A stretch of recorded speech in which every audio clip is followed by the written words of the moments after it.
ராணி. அத்தியாயம் 9. இளவரசன் தொலைவில் வருவதைக் கண்டதுமே புறவிகள் இரண்டும் கனைத்து வரவேற்றன. புறவிகளின் கனைப்பொலி கேட்டதும் இளவரசனிடம் புதிய உற்சாகம் பற்றி கொண்டது. விரைந்து புறவிகளை நெருங்கி வாஞ்சையோடு தடவினான் இளவரசன். மாறி மாறி இரண்டு புறவிகளின் கருத்தையும் கேட்டுக்கொண்டு அவற்றின் விடைத்த செவி மடல்களின் அருகே தனது இதழ்களை கொண்டு போய் ஏதோ முணுமுணுத்தான். அவன் கூறியதை ஆமோதிப்பதைப் போல இரு புறவிகளும் தலைகளை ஆட்டின. லாயத்தில் இரும்பு வளையங்களில் கட்டப்பட்டிருந்த புறவிகளின் கழுத்து தலைகளை களைந்துவிட்ட இளவரசன் திரும்பி மாளிகையின் முகப்பு வாயிலை நோக்கி நடந்தான். தலைகள் களையப்பட்டு சமிங்கை இடப்பட்ட புறவிகள் இரண்டும் பிடரியை குலுக்கி கொண்டு இளவரசனின் இரு பக்கங்களிலும் நடை போட்டன. அந்த வித்தியாசமான அணிவகுப்பை கண்ட மாளிகை காவலர்களும் பணியாளர்களும் அதிசயித்து நின்றனர். புறவிகள் இரு பக்கங்களிலும் ஒரே மாதிரி அடி போட்டு தாளம் தப்பாமல் நடந்து வர அந்த நதிக்கரையோரத்து சிறிய கிராமத்தின் பக்கவாட்டு பாதையில் சிறிது தொலைவு நடந்து கிருஷ்ணையாற்றின் இறங்கு பாதை வழியாக ஆற்றின் உயர்ந்த கரையை தொட்டு சரிவில் இறங்கி பெரும் பரப்பில் பாய் விரித்தது போல பரவி கிடந்த மணற்படுக்கையில் நடந்து சிறு தொலைவு சரக் சரக்கென கடந்து புறவிகளை மணலில் புரளவிட்டான் இளவரசன். அளவற்ற குதூகலத்துடன் புறவிகள் இரண்டும் மணலில் உருண்டு கண்டபடி விளையாடி திளைத்தன. அசுவ சாஸ்திரம் பயின்ற அந்த இளவரசன் ராஜேந்திரன் 2 நாழிகை நேரம் புறவிகளை மணலில் புரளவிட்ட பிறகு 2 கைகளையும் சேர்த்து 2 முறை தட்டி ஒலி எழுப்பினான். மணலில் உருண்டு கொண்டு கால்களை மேலேயும் முதுகை மணலிலும் வைத்திருந்த நிலையிலிருந்த புறவிகள் இரண்டும் இளவரசனின் கையொலியை கேட்டதும் அப்படியே மல்லாந்த நிலையில் கிடந்தபடியே தலைகளை சுழற்றி அவனை பார்த்து கனைத்தன, கேலி செய்வதைப் போல. கை கொட்டி தன் அருகே வருமாறு புறவிகளிடம் சமிகை காட்டினான் இளவரசன். இளவரசனின் சமிகையை கண்ட புறவிகள் இரண்டும் விருட்டென எழுந்து நின்று ஒரு முறை உடல்களை சிலுப்பிவிட்டு வாழைப்பூ மடல்கள் போன்ற காது மடல்களை படக் படக்கென விரைத்தபடி அவனை நோக்கி பாய்ந்தோடி நின்று அவனை தலைகளால் தொட்டது மட்டுமல்ல, பற்களை இழித்து மீண்டும் கனைத்தன. புறவிகளை பார்த்து கொண்டு நின்றிருந்த இளவரசன் 2 புறவிகளும் பாய்ந்து வந்து தன்னை தொட்டு கனைத்ததும் திரும்பி கிருஷ்ணையின் நீர் பிரவாகத்தின் பக்கம் நடந்தான். முன்பு போலவே 2 புறவிகளும் அவனின் 2 பக்கங்களிலும் நடந்து சென்றன.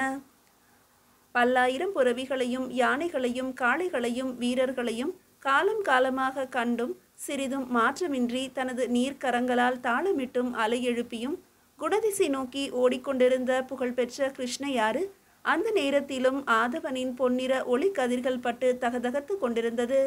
நீர் பிரவாகத்தில் சிறிது தொலைவு இறங்கி நடந்தான் இளவரசன். புறவிகளும் கூடவே நடந்தன. 2 கரங்களால் நீரை அள்ளி ஒரு முறை பருகினான். புறவிகளும் நீர் அருந்தின. திரும்பவும் நீர் பிரவாகத்தை விட்டு கரை நோக்கி நடந்தான். புறவிகளும் முன்பு போலவே அவன் பக்கங்களில் சரக் சரக்கென மணலில் ஒளி எழும்ப நடந்தன. வந்த பாதை வழியாகவே திரும்பி மாளிகையின் வளாகத்துள் நுழைந்தான். அவனையும் புறவிகளையும் எதிர்கொள்வது போல இளங்கோ மாளிகையின் முகப்பு வாயிலருகே நின்றிருந்தான். காலம் நண்பகல் வேளையை நெருங்கிவிட்டிருந்தது. முகப்பு வாயிலருகே நின்றிருந்த இளங்கோவை இளவரசனின் விழிகள் ஒரு முறை ஆராய்வது போல பார்த்தன. நேற்று மாலை பயணத்தில் வந்தது போல உடை உடுத்தி இடைவாளையும் கட்டி பக்கத்துக்கு ஒன்றாக 2 குத்து வாட்களையும் இடையில் செருகிய கோலத்தில் நின்றிருந்ததை கண்டதும் இளவரசன் விழிகளில் லேசான கேலி மின்னியது. இளங்கோவை கண்டதும் புறவிகள் கனைத்தன. புறவிகள் கனைத்ததும் அவனது முகம் மலர்ந்தது. 2 அடி முன் வைத்து வணங்கினான். தலையசைத்த இளவரசன், என்ன இளங்கோ, தலையில் வலி எப்படி இருக்கிறது என்றான். தங்களின் சிகிச்சைக்கு பிறகும் வலி இருக்குமா பிரபு? அதற்கென்ன அத்தனை துணிவா என்றான் அவனின் இயல்பு திரும்பிய நிலையில். ஓஹோ, நல்லதுதான். சரி, எங்கே பயண கோலத்துடன் இருக்கிறாயப்பா என்றான் இளவரசன் அதே கேலி தோன்ற.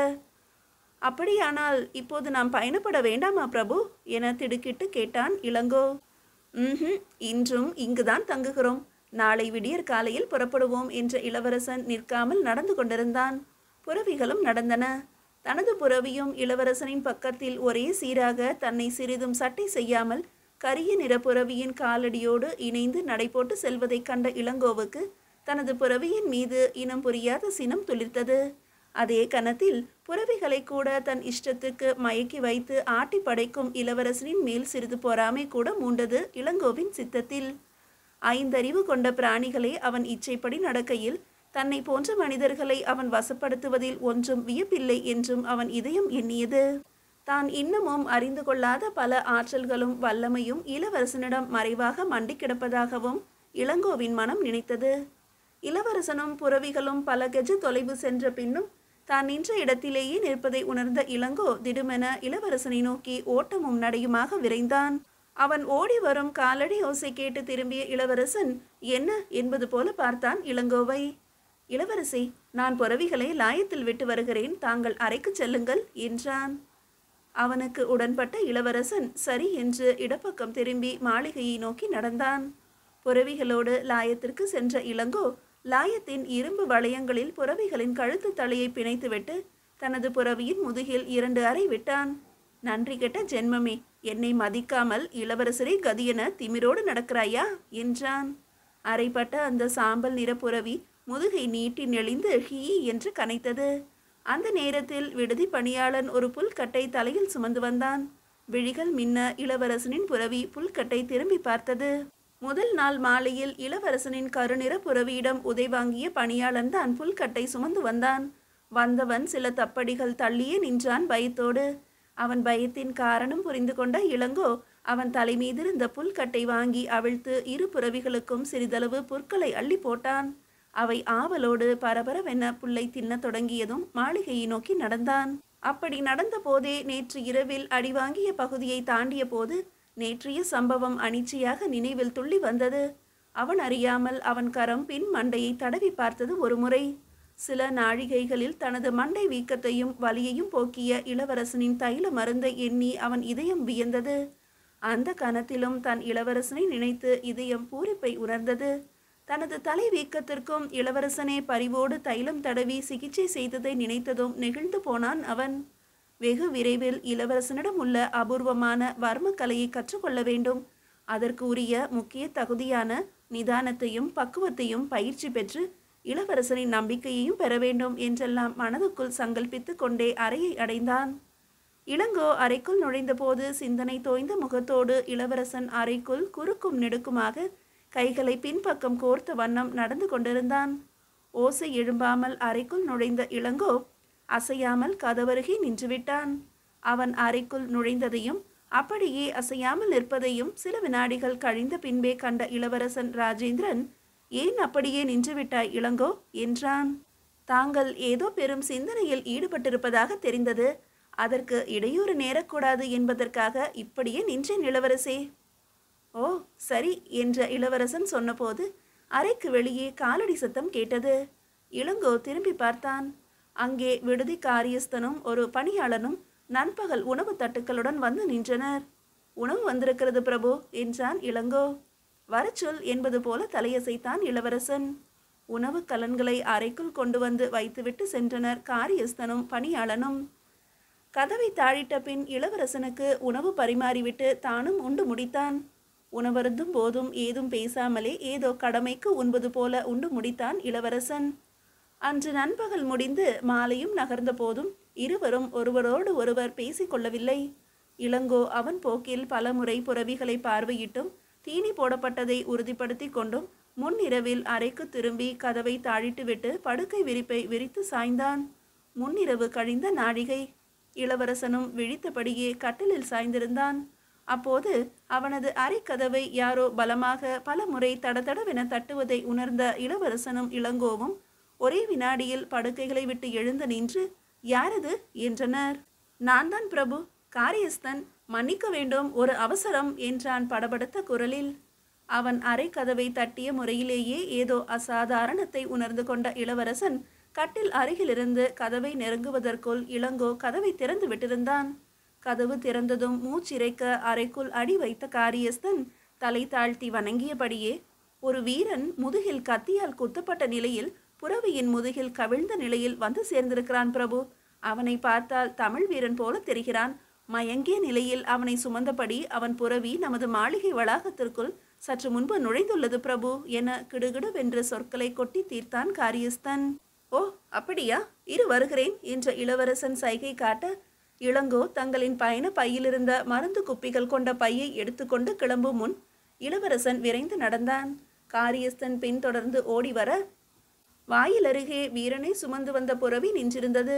காயம்பட்டு மயங்கி இருந்த வீரனை முதுகில் குத்தி நின்ற கத்தியோடு அலுவல் அறையில் குப்புற படுக்க வைத்திருந்தனர். முதல் நாளிலிருந்தே அங்கு நடந்த சம்பவங்களின் தாக்கம் முகங்களில் பீதியை வெளிப்படுத்த நின்றிருந்தனர் இரு பணியாளர்கள். குப்புற படுக்க வைக்கப்பட்டிருந்த வீரனின் அருகில் மண்டியிட்டு அமர்ந்த இளவரசன் காயத்தை பரிசோதிக்கும் முன்பு காரியஸ்தனை பார்த்து சுடுநீர் கொண்டு வரச் சொன்னான்.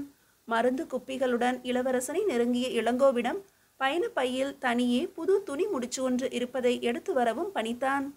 இளவரசன் காயத்தை கவனமாக பரிசோதித்து முடிக்கும் முன்பு சுடுநீரும் துணி முடிச்சும் வந்து சேர்ந்தன. சுடுநீரால் காயத்தை கழுவிய இளவரசன் ஒரு துணி சுருளை எடுத்து தைல குப்பியில் இருந்த தைலத்தில் தோய்த்து வைத்து கொண்ட பின்பு முதுகில் பாய்ந்து நின்ற குத்துவாளை மெல்ல பிடுங்கி எடுத்தான். குருதி கொப்பளித்து வந்தது அதன் ஆழமான காயத்திலிருந்து. தேர்ந்த மருத்துவன் போல தைலத்தில் நனைத்த துணிச்சுருளை காயத்துக்குள் திணித்து இன்னொரு குப்பியில் இருந்த மெழுகு போன்ற மருந்தை கொட்டை பாக்களவு எடுத்து காயத்தின் மீது பூசி மெழுகினான். மற்றொரு குப்பியிலிருந்து விரலால் நனைத்த மருந்தை காயம் பட்டவனின் நாக்கில் தடவினான் இளவரசன். சில நிமிடங்களில் சிகிச்சை அற்புத பயன் தந்தது. மயக்கம் தெளிய தொடங்கியது. முதுகு பக்கம் ஒரு திண்டை அண்ட கொடுத்து ஒரு கழித்து படுக்க வைத்தான் இளவரசன். காயப்பட்டவன் விழிகளை திறந்தான். வணங்குவதற்கு கைகளை தூக்க முயன்றவனை தொட்டு தடுத்த இளவரசன், நீ யாரப்பா? உன்னை காயப்படுத்தியது யார் என்றான்.